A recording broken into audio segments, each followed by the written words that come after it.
من الشیطان الرجیم بسم اللہ الرحمن الرحیم۔ دیکھیں اس کی ایک بہت بڑی وجہ زمانہ ہے۔ مثال کے طور پہ فرض کریں کہ حاتم طائی اپنے زمانے کا سب سے مشہور سخی آدمی تھا۔ اگر اس زمانے میں سبھی امیر ہوتے ہیں اور کسی کو کوئی ضرورت ہی نہیں پڑتی کسی سے مال لینے کی، کسی سے کوئی کچھ چیز مانگنے کی، سبھی امیر ہوتے، سب کے پاس مال و دولت ہوتا، تو پھر حاتم طائی کی حیثیت نہیں اس کی حیثیت، اس کی سخاوت کا ظہور نہیں ظاہر ہوتا۔ صفت تو تھی اس کے اندر لیکن وہ صفت ظاہر نہیں ہو پاتی، یا وہ جو آج جن الفاظ میں حاتم طائی کو یاد کیا جاتا ہے وہ مقام مرتبہ حاصل نہیں ہوتا۔ تو اس انداز میں زمانہ یہ چیز کرتا ہے کہ انسان کی بعض صفتیں ظاہر ہو جاتی ہیں، بعض صفت ظاہر نہیں ہو پاتی۔ آپ دیکھیں امام ہادی علیہ السلام کے ہمارے اردو ناظرین امام علی نقی جو امام کا لقب ہے وہ وہاں زیادہ مشہور ہے۔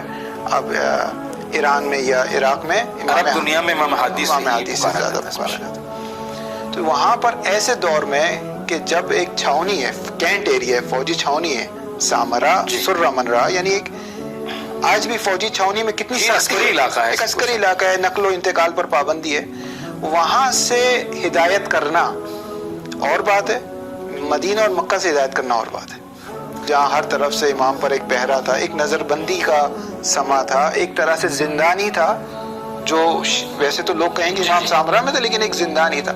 وہاں سے رہتے ہوئے امام نے ہر چیز میں ہدایت کی لوگوں کی، مختلف انداز میں۔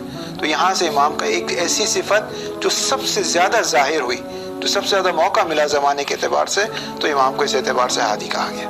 سبحان اللہ۔ قبلہ